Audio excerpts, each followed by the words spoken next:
because I don't physically have it, don't mean I can't physically review it.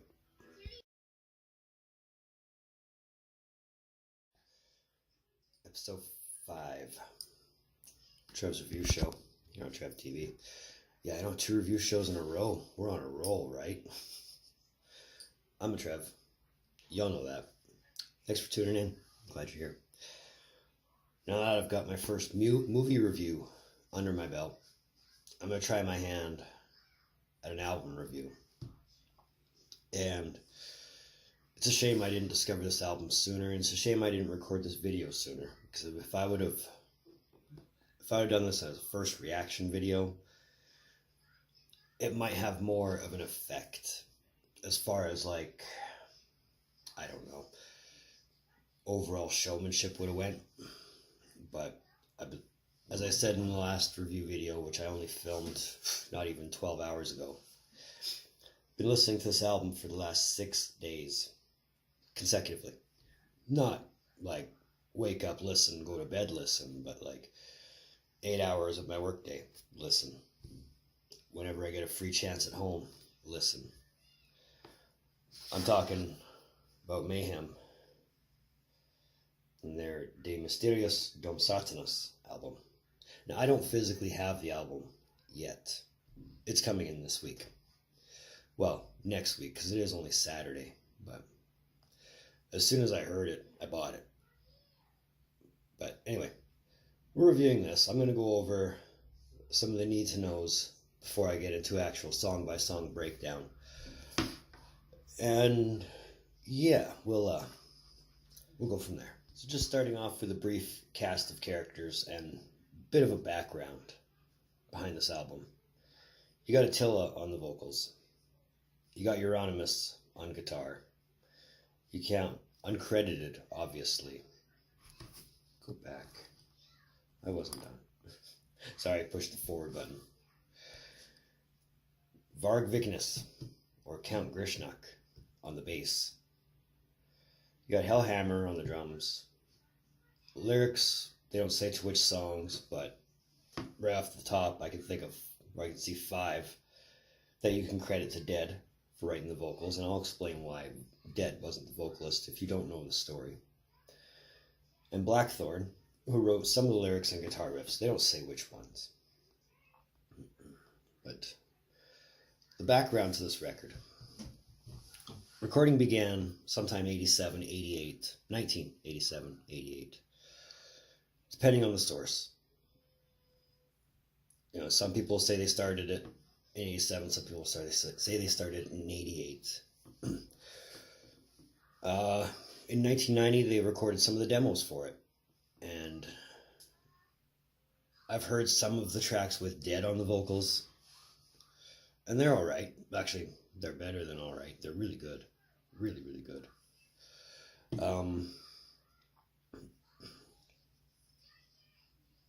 And some of those can be found in later recordings. But in 91, Dead was obviously found dead. He commits suicide, and with that, they didn't really have a singer.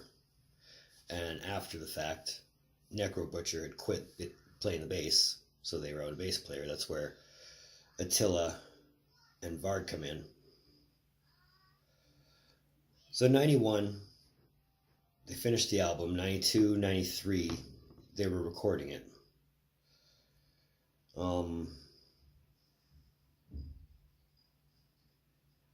Obviously, August 93 was when Euronymous was murdered by Varg. So that obviously delayed the album some more. And according to the story, Euronymous' parents went to Hellhammer, I believe it was, and said, re-record the bass, they don't want Varg on it. But according to a lot of other people, probably Hellhammer included, it only made more sense to have the victim and the murderer on the same record. I know. Take what you want out of that, as you will. And it finally seen the light of day in May of 94. So this album is pushing 25 years this year. I mean, if I had recorded this 2 months in the future, we'd be talking about the 25th anniversary. But I've already got a 25th anniversary video in mind. which will come out in April. So, spoiler alert. It was released on Death Like Silence, which was Euronymous' record label, produced by Pitten, Euronymous, and Hellhammer. It's 8 songs, 46 minutes. Well, 45 minutes, 58 seconds. Come on. Let's go to song by song breakdown.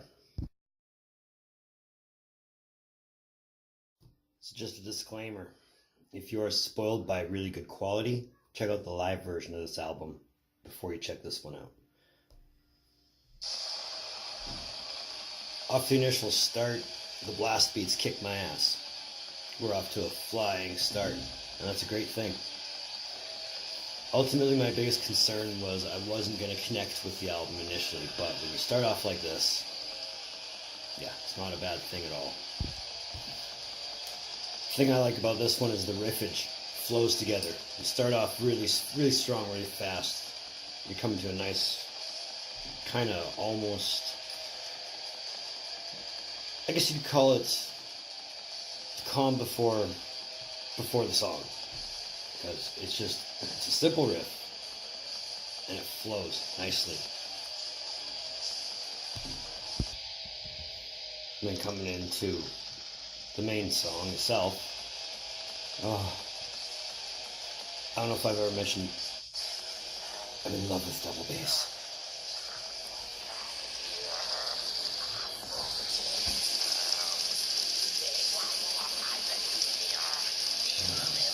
With Attila on the vocals. I mean, there's a huge difference between Dead and Attila, but since this is the recorded version, it's kind of hard to say one belongs, one doesn't. I mean, ultimately, if you find one with Dead, stick with that one. But for the recorded version, for what it is, you can't go wrong with Attila at all. One thing I did notice about a lot of the songs on this album is they are very guitar-centric, meaning the focus is Euronymous and the guitar. Not that it doesn't deserve to be, but I love how the drums are right there as well. It's probably my favorite riff in the song.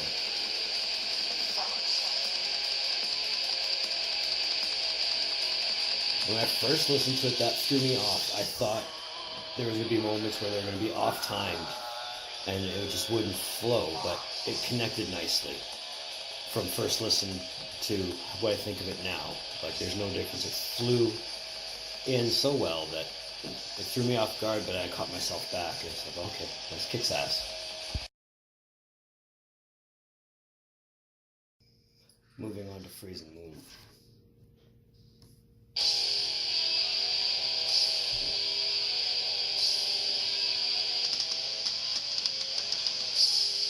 Easiest riff to play. The first riff I learned to play. And when I first heard this song, how do I put it? It didn't change the gears, but it kind of put things in a different light. Like, hey, it's so easy and it sounds so good. You know who else did that? Nirvana. Made it sound really easy, but it sounded really good. But, it comes in not too slow, it comes in not too fast. It's a bit longer than I think it should have been, but I didn't write this song, so I'm not going to say, hey, you should change it because I said so. But when it does go into the rest of the song, it kicks your ass.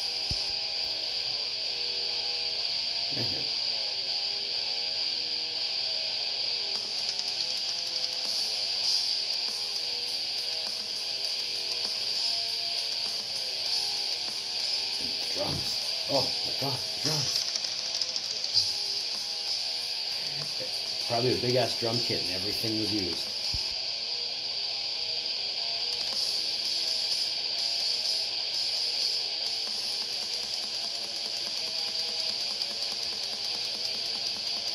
It's fast, it's metal as fuck. I'm loving it.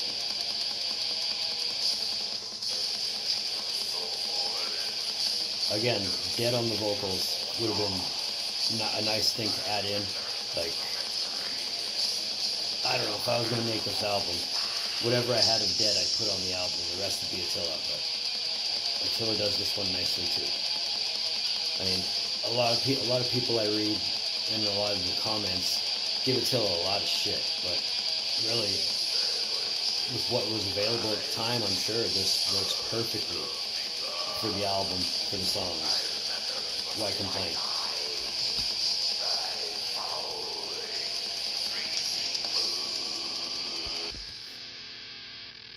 There's your first sign of the bass. Break that shit down. It's a really slow breakdown. Something to bang your head to.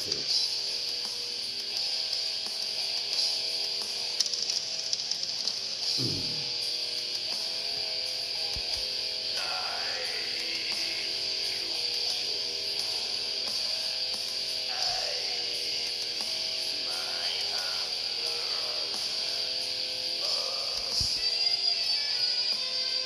know if you can hear, there's a solo in there somewhere. It doesn't sound terribly hard to play. I haven't learned the solo yet. I've learned the rhythm, I've learned the lead, but I haven't learned the solo. To find rhythm and lead, right? There's two guitars. But, yeah, it doesn't sound like a terribly hard solo.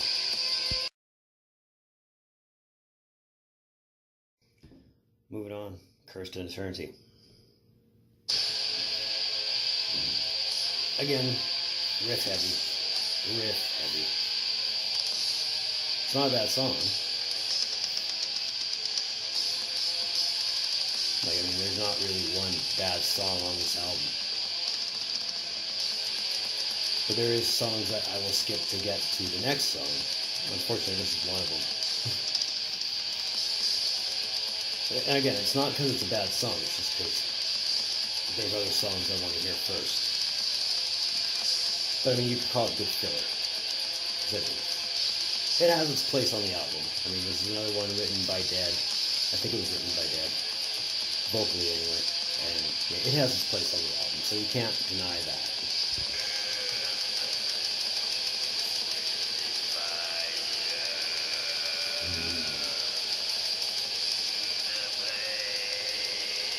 Like, I don't know if that's a form of growling or if that's a form of throat singing, but fuck, I love Attila's vocals. It's like the drums kick your ass for a bit.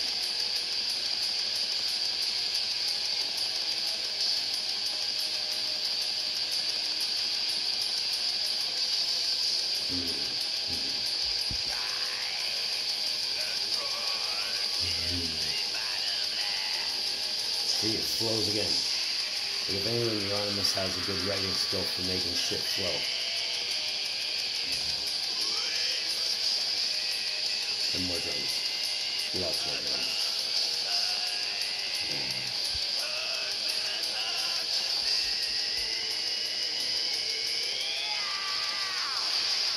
Gong. Thank you. Nobody uses a gong anymore. Thank you. Song 4. Pagan Fears. Yeah, this is just a rocker. If there's more double bass here, then I know what to do with.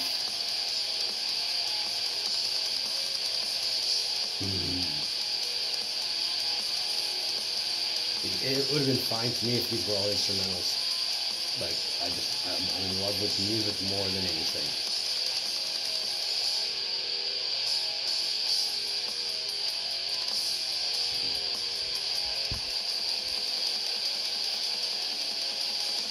Good riffage. Good riffage. It's so tasty. Oh.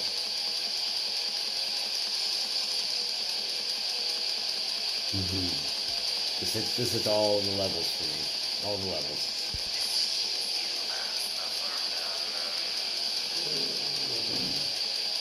I'm not even going to try to imitate.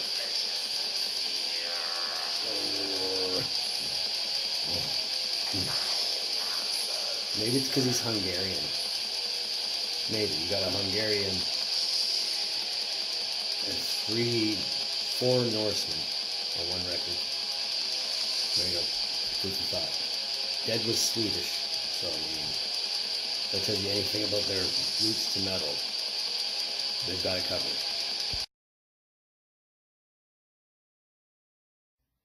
Life Eternal. This is, for anybody who doesn't know the history, this was the last song written by Dead, lyrically, and it was found attached with his suicide note.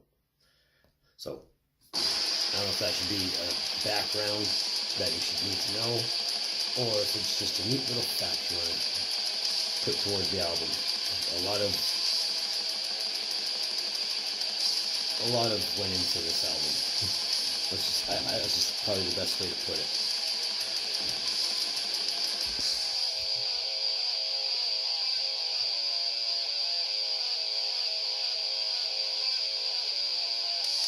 Like, I pick up a lot of groove metal just off this riff alone. And it does get into heavier, well, not so much heavier, but it's floaty.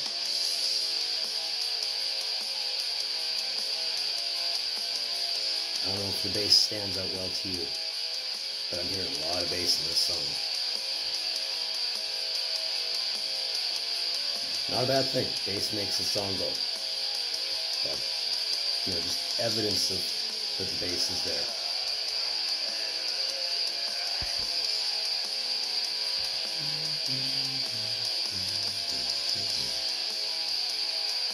Probably didn't hear it over here.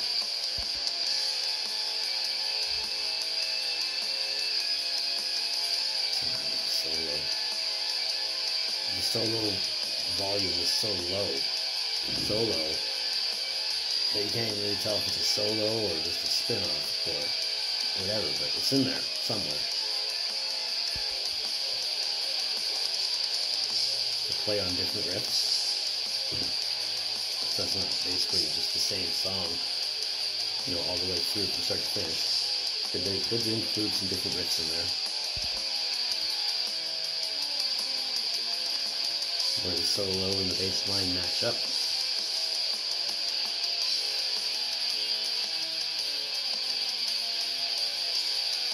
Something a little neat. Still with me? Song 6, From the Dark Past.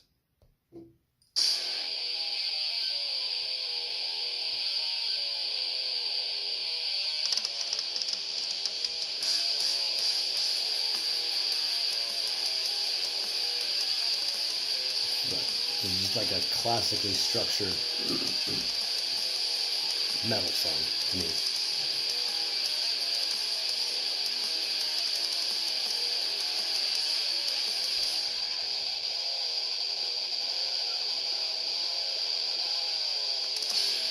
Yeah, drums come in. It gets faster. It's always a good thing.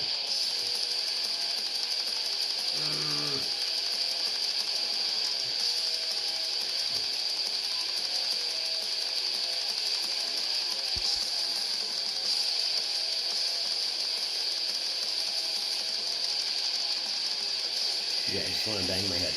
All I want to do is just bang my head with it. Again, I don't know why I wasn't introduced to this album almost 25 years ago. I'd have loved it. I guarantee I would have.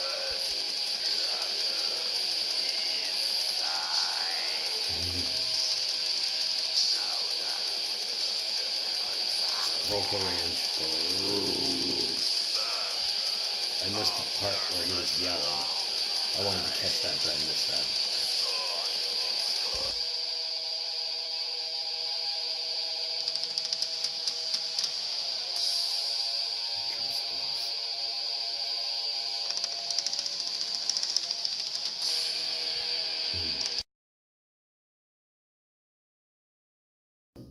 Song 7. We're almost there. Buried by Time and Dust. I'm not gonna lie. This is one of the songs I usually do skip over. Just to get to the title track, because I like the title track. It's not just a bad tune. It's not a bad tune. It's probably the shortest tune on the record at 3 minutes, 34 seconds. All the other ones are like 5 minutes, 6 minutes, near 7 minutes. This is the shortest. So doesn't make me feel at all bad when I do skip it. It's a good song, don't get me wrong, but I just skip it just because I like getting to the next song.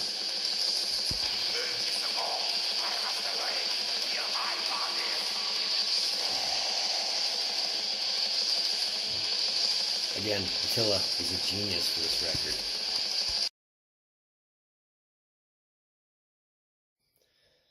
Finally, song 8, the title track, De Mysteriis dom Sathanus.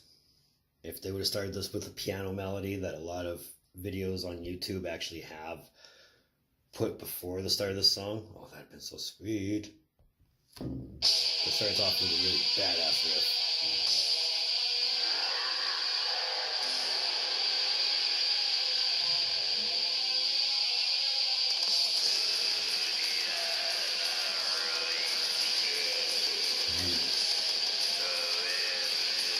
It sounds so very evil, and evil Trev would have loved it. Oh. I can't say enough good things about this title track here. It was just over 6 minutes, but oh god damn. It hits every button I've got flashing right now. Blast beat, double bass, growling, screaming, not so much screaming. The guitars are just giving shit, like, oh, it's a thing of beauty. When they start showing off some of the Latin, it just reminds me almost like a summoning of sorts. Like, they're calling some kind of demon because they're throwing Latin in the air with their Norwegian death metal. It's like, ooh. Almost, again, the allure of the evil of this song, to me anyway. Again, going back to that evil sound.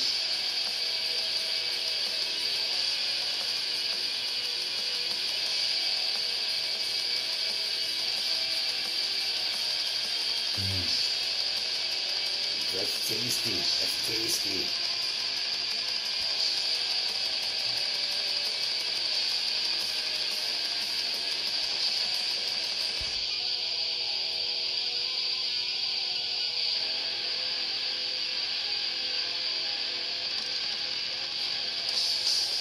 Going into the end there the same way you began. Oh, it's tasty. Oh, I love it. I love it. I couldn't have wrote a better ending. That's all.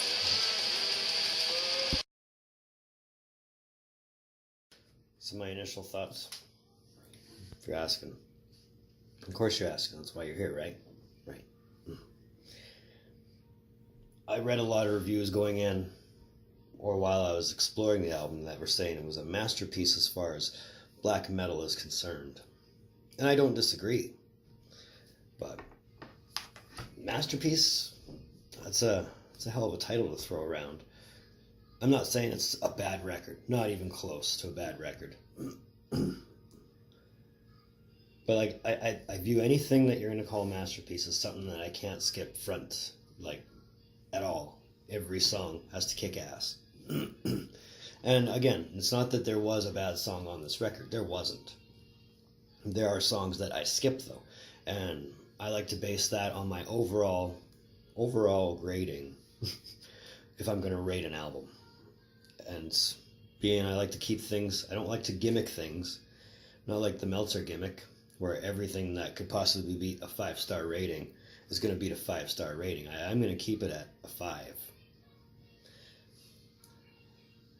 But I'm going to rate this one a 3.5.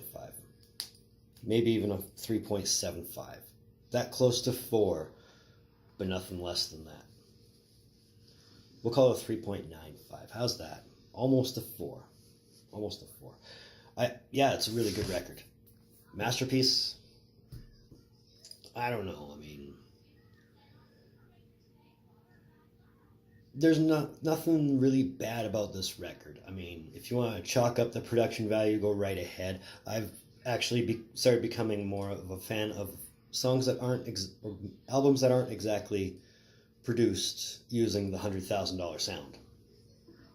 Like production albums like this, I'm not upset with at all.